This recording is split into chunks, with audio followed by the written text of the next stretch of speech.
کے D employees union M Q M Pakistan کے 3 رکنی وفد نے، جس میں امپلائیز یونین کے چیئرمین محمد عبدالمعروف، صدر ندیم کھوکھر اور deputy general secretary Qamar Abbas موجود تھے، وفد نے لائنز ایریا کے ملازمین کی تنخواہوں میں تاخیر کے سلسلے میں project director Lines Area Ubaid سے ملاقات کی۔ اس موقع پر چیئرمین محمد عبدالمعروف نے کہا کہ لائنز ایریا کے ملازمین کو 1 ماہ سے تنخواہوں کی ادائیگی نہ ہو سکی، جس کی وجہ سے ملازمین اور ان کے اہل خانہ سخت پریشان ہیں۔ ملازمین لائنز ایریا نے تنخواہوں میں تاخیر پر ایک پرامن احتجاج بھی کیا اور اس احتجاج میں وہ پلے کارڈ اٹھائے ہوئے تھے اور ان کا کہنا تھا کہ ہمیں فاقہ کشی سے بچایا جائے اور ہماری تنخواہیں ادا کی جائیں۔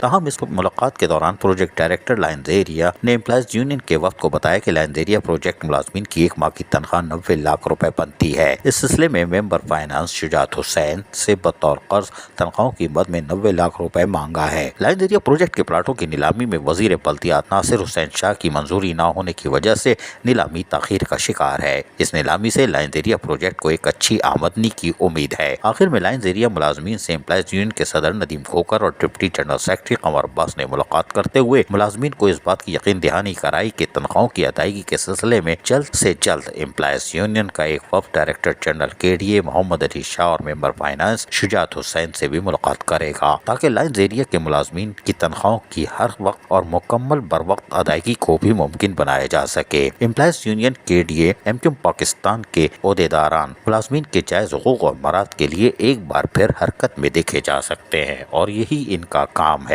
کہ اپنے افسران و ملازمین اور خصوصاً ملازمین اور اب تو لائنز ایریا پروجیکٹ کے ملازمین کے لیے یہ کوششوں میں مصروف ہو گئے ہیں اور یقینی طور پر لائنز ایریا پروجیکٹ کے ملازمین کی تنخواہوں کی ادائیگی کو یقینی بنانے میں بھی کامیابی حاصل کریں گے۔ عزیز عارف، KBS بلدیاتی نیوز کراچی۔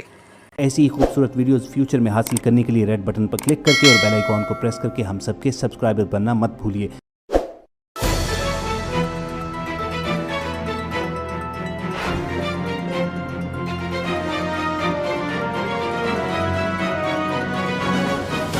KBS بلدیاتی نیوز۔